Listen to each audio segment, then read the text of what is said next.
ពេលអូននៅក្បែរគេតើអារម្មណ៍មានយ៉ាងណាសងស្រួលឬជីវ៉ា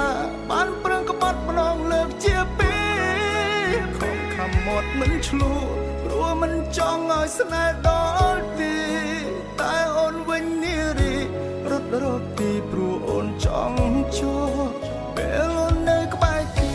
តើអារម្មណ៍មានយ៉ាងណាស្រឡាញ់គេប៉ុណ្ណា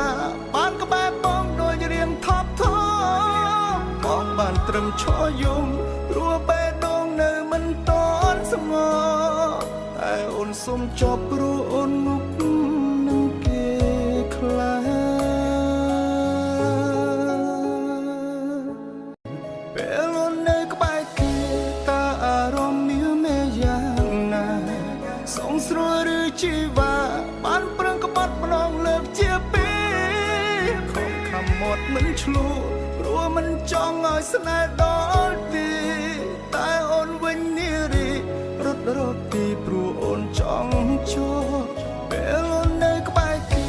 តើអារម្មណ៍មានយ៉ាងណាស្រឡាញ់គេប៉ុណ្ណាបានក្បែរបងដូចរៀងថប់ថប់បងបានត្រឹមឈរយំព្រោះបេះដូងនៅមិនតន់ស្ងប់តែអូនសុំចប់ព្រោះអូនមុខ